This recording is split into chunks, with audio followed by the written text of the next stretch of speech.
Hello guys, nandito tayo ngayon sa loob ng ating BIOS. So magdi-DIY tayo ng DIY repair. Kasi nung dumating sa ating itong BIOS, nakita ko may problema siya. So ito yung ito kasi itong steering switch niya, yung steering control, hindi siya nagana mode lang. Yan. So ito, pakita ko sa inyo pag i-start natin.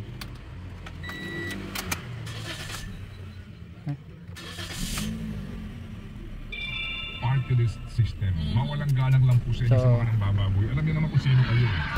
Ayan yung issue. Pag ginamit natin itong volume, pero hindi kasi naman patas. I mean, come on, diba? Hindi patas eh. ito, bali pag ginan natin yung volume, wala siyang gana, hindi na gana. Down, hindi rin. Tapos itong preset, ayaw din. So ang nagana lang sa kanya is mode. Yan lang, mode. Yan. Itong mode lang niya nagana. Yan. So yan. So ito ang problema natin, itong steering control ng volume at saka ng preset. So ang ano niyan, problem niyan is madumi yung loob. So kailangan nating baklasin to. Tapos linisin natin yung pinaka switch niya at saka terminal ng pinaka ano niya. Kailangan nating maanuhan ng contact cleaner. Kasi pag minsan kinalawang yan, o kaya minsan kasi naulan, nabasa siya, pinapasok yung loob, kaya yan nagluloko, kaya yan nagkakaroon ng problema. Dati meron niyang mga nagay na battery. Pag wala, mahina ng battery, hindi mo na magagamit yung steering control. Pero ito wala siyang battery, rekta siya sa battery ng makina. So 12 volt siya, kaya hindi siya battery ang problema. So ang kailangan lang natin is mabaklas to, then yun. So yun, start tayo ng pagbabaklas. So ayun guys, magkakalas na tayo nitong ating steering wheel. Yan. So ang ginagawa lang dyan is tatanggalin nyo itong cover na yan. Yan. Kasi nadyan yung pinaka-tornilyo. So kakalasin muna natin siya. Ang hirap na walang tagahawak. Gumamit kayo ng prying tools yan. So nakalas na natin. Tapos meron niyang lock na ipupush nyo para matanggal yung ito. Ay, skip. Sorry ko.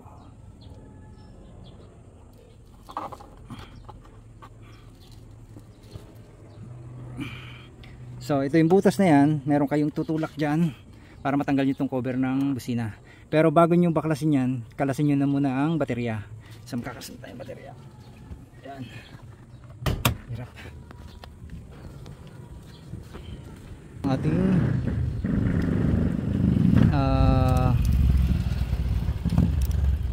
airbag gumana, pump.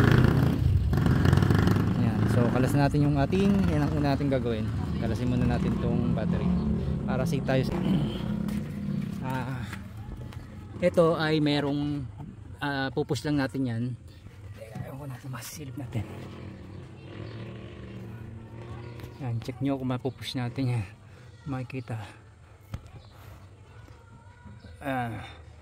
Kaya hindi kita pala eh, labo. Meron lang siyang parang lock dyan na kailangan mai-push nyo para mag-release siya yung ball nito para matanggal natin. So kalasin mo natin kasi ang hirap. Teka, tapat to.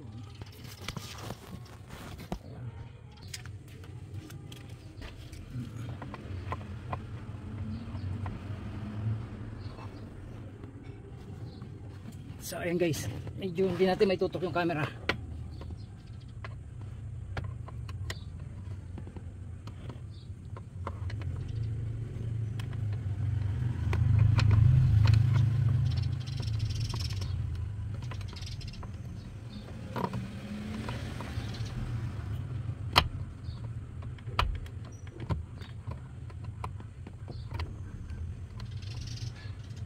Ayan, na-release natin isa.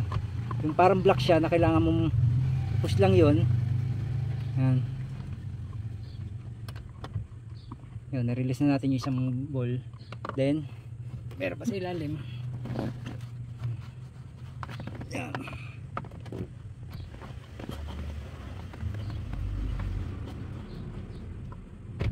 So ayan, naitulak na natin. Bali tatlo yung itutulak nyo na parang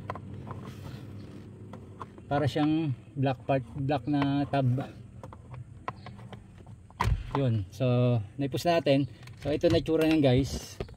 Yan ang pagkakalas ng SRS airbag. Ayan. So ito na yung nakalas natin. So set side muna natin to, itong pinaka airbag. Tapos ito lang ang kakalasin natin, itong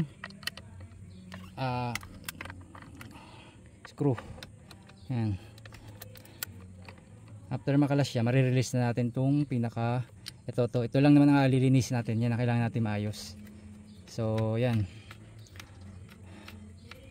So ito na yung ating nakalas na screw.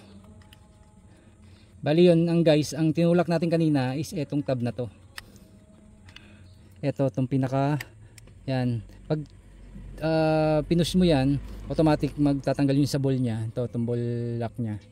So yan, makakalas yun na itong pinaka busina. So yan, nakalas na natin itong ano. So meron lang siyang tulad dito. Ayun, may tab siya dito, alalay lang kayo, pero makakalas niya pag yun. So ganyan lang ang pagkakalas guys. Tapos teka, hindi natin hawakan. Nakalas natin kasi baka maputol yung tab, is mahirapan kayo mag ano. So ay nakalas na natin to. So ito na itsura nung ano. Yan.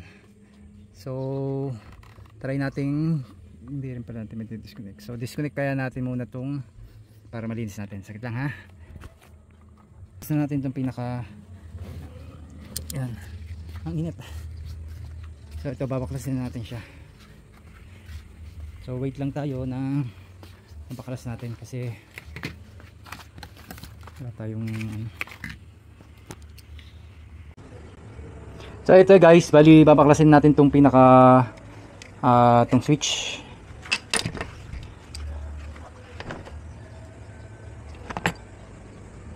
Kuha tayo na medyo maliit na ano, kasi yun ang kailangan nating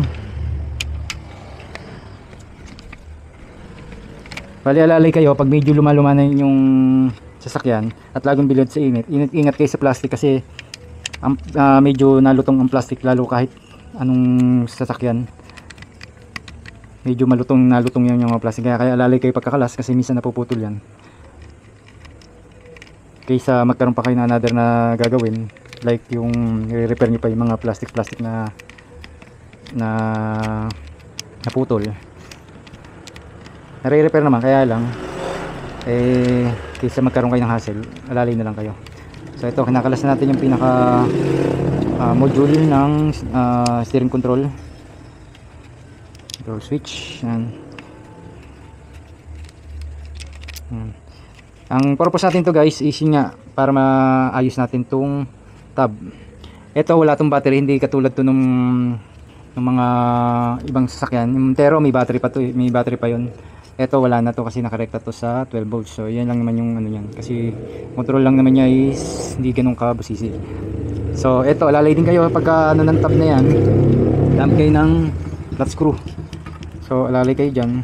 Ito maraming beses na ako nakabasag ng ganito, lalo yung mga medyo fragile na ano, like yung aking mga motor na medyo late model. Yan, kadalasan nabigay yan. Medyo alalay kayo pagkakalas. Pero kailangan kasi natin kalasin to para malinis natin yung mismong buong ano. Actually naganan pa naman tong portion na to, kaya lang naglulo ko na rin. So ayan. Oops, paano ito kakalasin? Ito, madumi na rin ito. Dapat makalas na dito.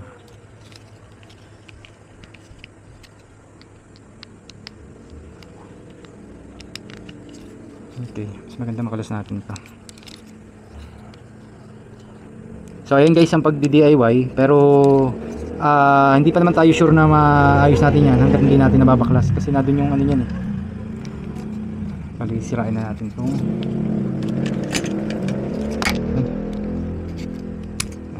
palitan na lang natin ng bago para dismantle natin ng ayos. So eto, may tendency dito rin yan sa terminal. Yan, kailangan misa malinis nyo rin yan. Misa nagdudumi yan eh. Yan yung terminal na yan. So lilinisin rin natin lahat yan para sure na. Kaya lang, di tayo nakabili ng contact cleaner. Meron pa lang tayo in order. Kaya lang yun yung mga problema ko. Dapat may mga stock na ako kasi pag ganyan bigla ang may ginagawa wala mabilhan. So nag-order na ako ng 5 bote. So para just in case na meron tayong ano, may lilinisin pa rin tayo dyan sa ating BIOS. Yung ito pang side mirror, medyo nag-ano pa yung side mirror niya. Kaya yun pa rin yung ating isa pang gagawin. Ang issue rin naman yung madumi din yung mga terminal. Kadalasan kasi hindi niya lalot build sa araw. Nagluloko talaga yan. Suppose yung iba nababasa, nagiging contaminated yung mga ano. Okay, ito guys, yan, alalay kayo dyan sa pagkakalas ng ganito kasi baka biglang maputol. Kailangan natin mabaklas yan. Itong tab na yan, 1 down. Okay, so yan. Then ito na itsura nung so okay pa naman siya. So ang problema ay parang malinis naman. Try na rin natin punasan ito.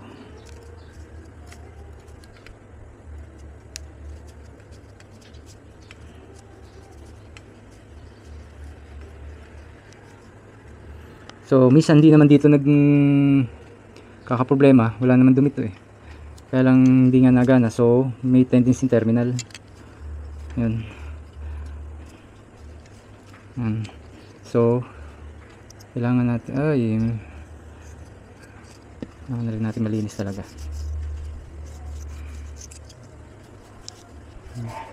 Kung may contact cleaner kayo mas mabilis kasi sprayan lang yun eh. So wala tayong contact cleaner, gagamitin natin is lighter fluid. So ito naman okay pa rin naman siya, meron lang konting ano, hindi naman siya ganun kadumi. Kaya lang tataka ko ba't hindi nagana yung ating volume at saka yung ating ano, pero nagana yung isang portion. Tingin ko terminal, pero mas maganda na rin malinis natin yun sa mode or else dito, pwede rin dito madumi. Okay, yun ko dito.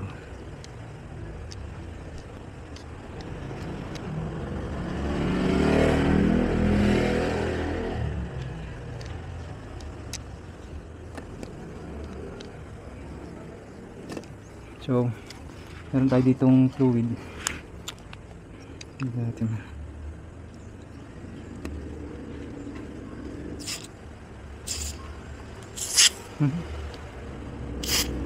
Okay.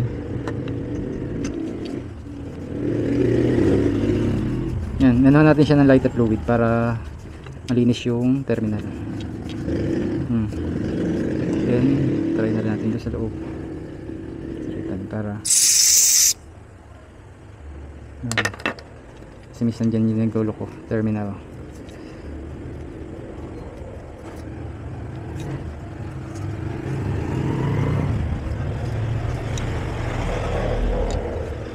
So yun guys, at least nakita nyo kung paano nating binaklas. So ito malinis pa to.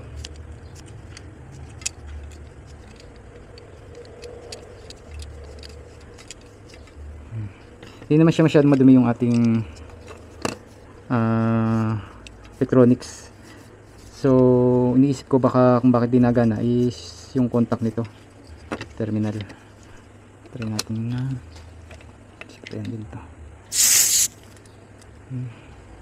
Ito na rin.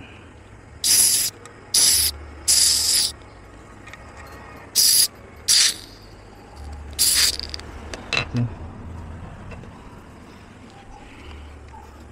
Ito malinis naman to guys eh. Nang nation dumi. Malalaman natin after natin may silpak. Then ito linisin na rin natin yung mga portion na yan. para pagkabit natin hindi na siya magdidikit yung mga alikabok. Medyo may alikabok siya. Yan. May mga gilid-gilid na yan para pagsalpak natin malinis na malinis.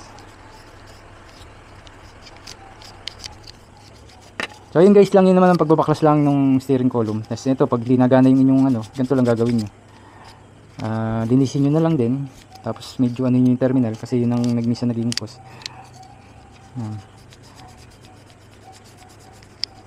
Nangyayari yan kasi pag laging bilad sa araw, minsan naglulus yung pinaka contact nya, yung mga parang grease, contact grease. So nawawala ng contact like yun. Kalat natin itong grease. Ito guys yung pinaka contact grease yan. So wala namang ano yung ating ano, yung worn. So hindi siya, yun ang problema. Tapos balik natin to.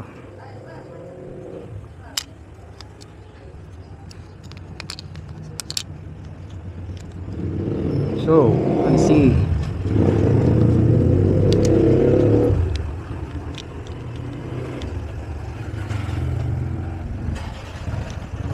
Yun guys, ang nakita ko rito, hindi siya level.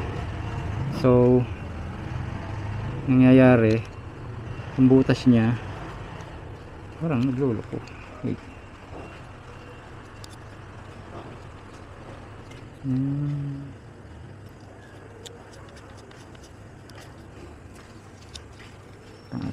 Para sure. Tapos dito yan ang kabit. So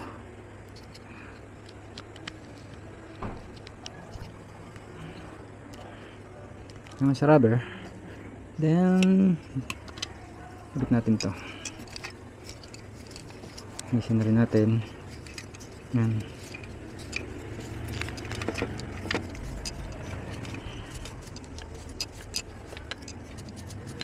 So ayun lang naman naman guys na naging ano dyan. Possible naman na nagdudumi yung pinaka ano, kaya nawawala ng contact. So ito pag babalik din, ingat din kayo kasi minsan dyan na ano, babali. So yan, click nyo lang na ganun, so okay na yan. Tapos test nyo lang. So ito yung ating okay pa rin. Isin na natin to mode kasi medyo naganit-ganit din yung mode nya yung contact.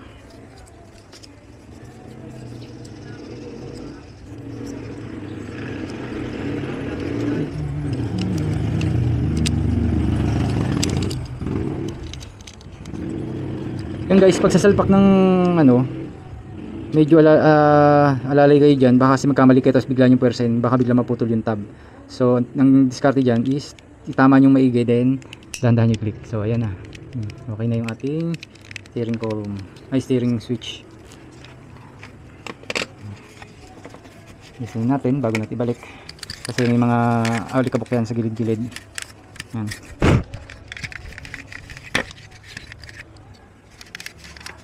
Next time gapin naman natin, paparbis natin to ng ano yan, pinturahan na lang natin din para balik siya sa lindog.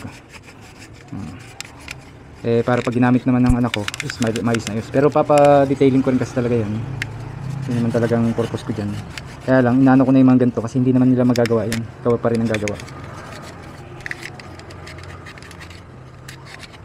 Kaya ko naman mag-detailing ng loob. Problema natin, wala tayong gamit, I mean chemical na ano, ay mabusisi rin kapag nag ano. So binigyan na natin trabaho dun sa iba. Medyo mura-mura naman, hindi naman ganun ka mahal pa yung interior detailing.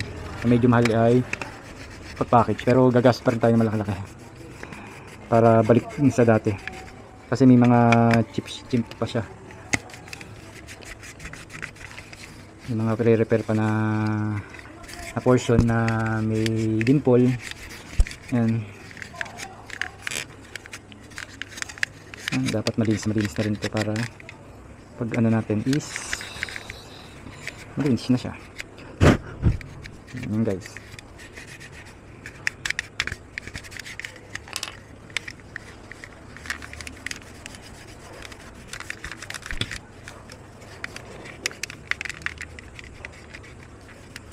Medyo parbish na rin natin ng konti para pagsalpak malinis-linis na yung manibela natin. Ito hindi ko alam kung ano itong mga dumi na yan. Overspray, parang ganun, tama ba?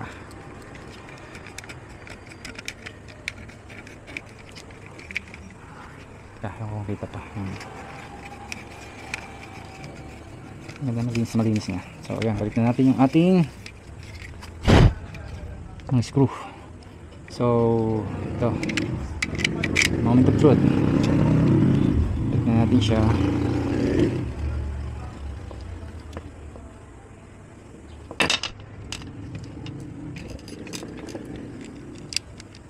One, two, three. So tatlo lang na may screw niya dito.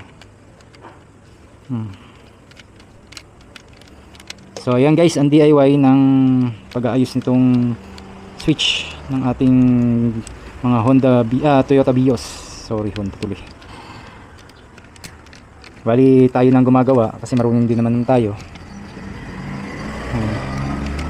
Kasi kung papagawa na sa iba yan, medyo malaki-laki din singil niya kasi ang katwiran sa inyo electronics part.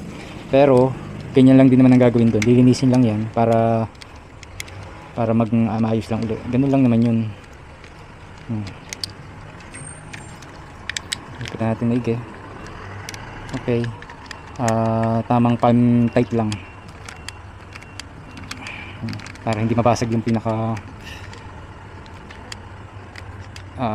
plastic nya kasi medyo masela na yan pag medyo ano na. Ayan, tapos balik natin tong ayan, ano lang pagbabalik, then sa gilid.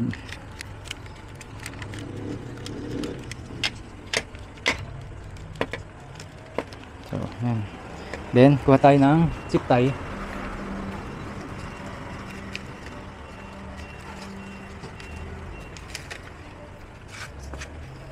Kasi pinutol natin zip tie yung kanina. Lagyan na natin siya.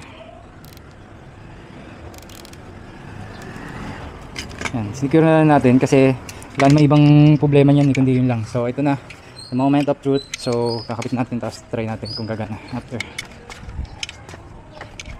So ito tayo sa loob ng so ayan guys, testingin mo natin bago natin linisin. Ito, kapit mo natin itong mga terminal. Yan.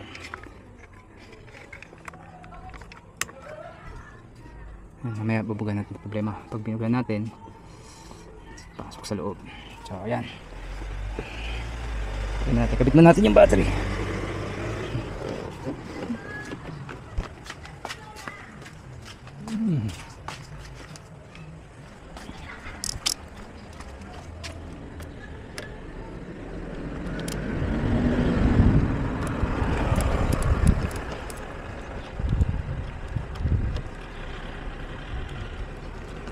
Yan, medyo mainit yung ating pinagawan.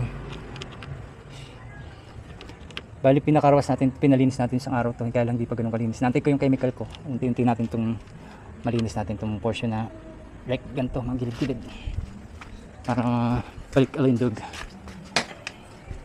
So ayan, testing muna natin kung working bago natin ikabit. Pag hindi kumana, so sorry.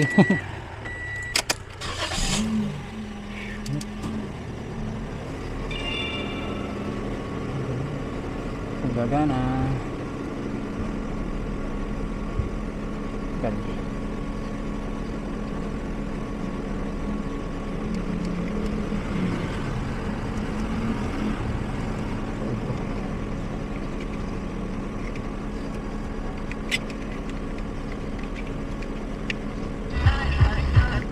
Good, nagana na. So yun guys, nagana yung preset natin. Okay na. So yun. Okay na pa eh. So yun na nagawa natin guys. Okay na siya. Ito na. Kasi napaka-importante ng mga tinatanim niya doon sa farm niya, sa garden niya. Ito naman, Ganyan, kasi yan. yung beach kasi matanda na. Ito yung volume down. Kanina nung pinipindot natin talagang total nga gumana. So ito na. Kasi ito yung up. Reset. Okay. So ayan lang guys ang paggagawa. Pag ayos itong ating control switch ng steering. So kita nyo naman yung una nating gawa, yung ano natin na totally hindi siya nagana. So ngayon ayan, functionable na. So itong preset. Then ang mode niya, nung una natin yung mode medyo maganit. So ito na ngayon, malambot na siya. So ayan guys, success. Naayos natin itong ating steering column, nitong steering switch ng ating BIOS. Bali, yan na yung una nating DIY na ginawa dito sa BIOS. So ito pa pala, naggawa na yun, nilagyan natin siya ng carbon sticker. So ginawa ko kaninang umaga, wala akong magawa. So yan na. Tapos lahat ng mga parts dito na ginagawa ko na para kapag dinetailing is wala na tayong kakalasin. So malinis na after ma-detail. So ayan. So ngayon ang gagawin natin, punasan mo natin itong mga maduduming parts para pagsalpak natin is malinis na yung pinakaloob. Kaya kulang tayo ng basahan, then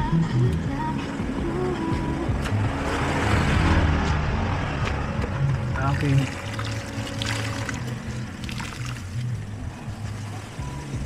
Kasi may mga ali-alikabok.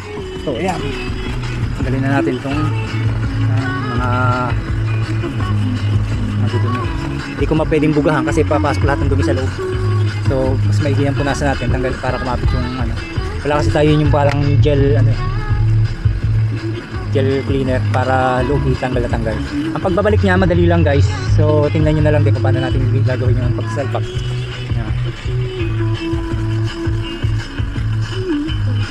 So ito yung first cleaning nitong ating BIOS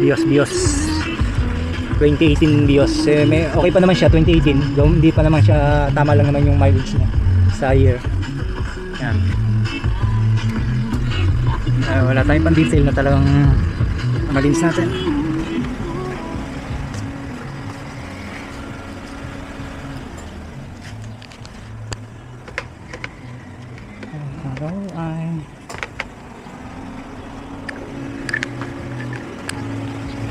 So yun guys, patay mo natin ang engine.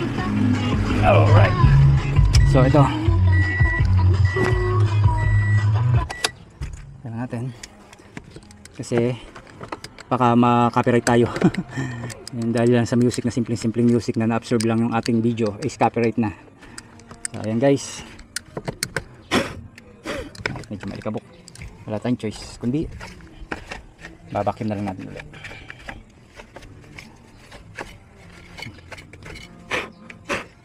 So ayan guys, ito lang naman ang gagawin natin dyan. Pasok nyo lang to, tapos may tab yan. Ayun. Ito yung sasabi kong tab kanina. Kaya ingatan nyo yan na pagkakalas, na huwag maputol. Tsaka pagbabalik, medyo tingnan nyo rin kasi baka biglang sala. Yan, i-click nyo lang na ganun. 1 down, 2 down. So ayan na. Ayan. Detail nyo na rin bago nyo salpak. Nakita nyo.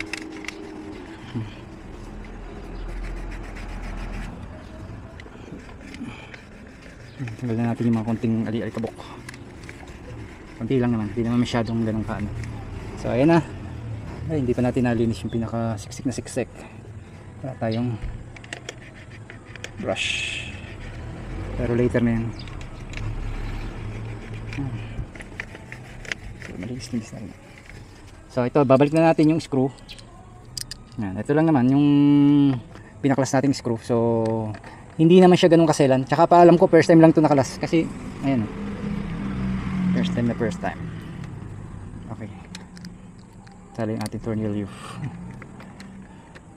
Medyo wag nyo palang kasikipan kasi baka bigla mag stretch yung plastic, magbaak. Nahipitan ko masyado isa. Yan. After nyan, yun, etong pinaka tinisin nyo na rin, busina, pinaka horn button, gen airbag. Medyo mainit ha. Mainit na. Yan ang problema ko dito sa amin, walang gawaan na medyo malilom, lalo pag nabot kang init. Pero at least nakagawa na tayo ng isa dito sa sakyan kung ano yung problema. So ayan, pag DIY na tayo. So ayan, kakabit nyo lang to, lalilaki dito sa wire, then simple lang siya na pupush nyo. Okay, yun lang, ganun lang guys ang pagbabaklas nitong ating steering system. Then ito yung ating plastic cap. Ayan, punasan nyo na bago nyo ikabit. So ganun lang. Tapos salpak nyo, ay baliktad, unahin pala isa, ilalim.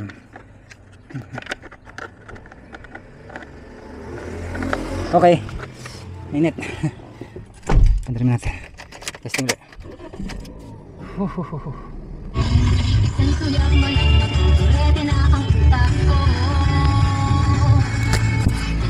So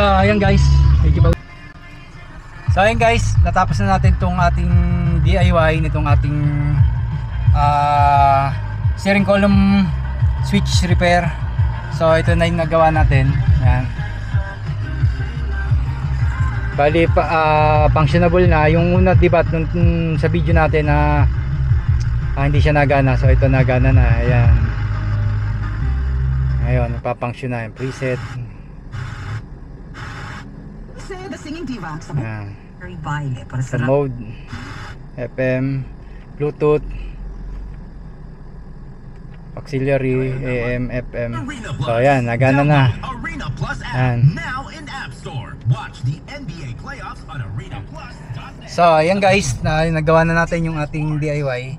So kahit pa paano may ituro tayo kung paano gawin.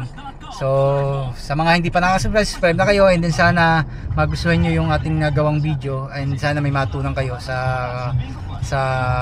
ganung mga simpleng DIY na para hindi na pagawa natin sa iba, tayo nang gumawa. So yun yung mga gagawin para maayos natin yung mga problema ng sasakyan natin na simpleng-simple naman gagawin. Ayun, nandun na yung paano. So ayan guys, sa mga hindi pa nakasubscribe, subscribe na po kayo sa channel ko para at least ma-updated kayo sa mga video natin gagawa. Hindi sana sa mga tutorial, ito hindi isang video natin ng tutorial, and then yung may mga video pa ako dating nakaraan na tutorial. So sana maayos na mag-enjoy kayo sa mga panonood ng aking mga upload. So next time natin gagawin dito guys, after nitong mag-ayos natin itong steering column. So next DIY natin dito is ayos natin to, papalitan ng car stereo na Android. So di-DIY din natin yan, mga 10 inch siguro, 9 inch. Yun, depende kung anong ilalagay natin para sunod maayos na maayos sa sasakyan ng aking bunso. Bali ito yung kotse ni Heart na.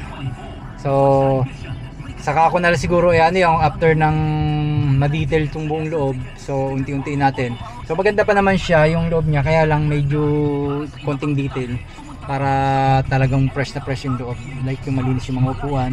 So yun lang naman yung ating concern dito. Then after nyan, sa labas tayo, papaint natin yung mga dimple ng konti, tapos ceramic na lang natin after siguro, or ma-detail para tumagal yung pintura. So ayun guys, ayun lang yung ating mini content and DIY tutorial. So thank you for watching, and see you guys in the next video and next tutorial. Yun, sana hindi kayo manood, magsawa sa panonood. Thank you.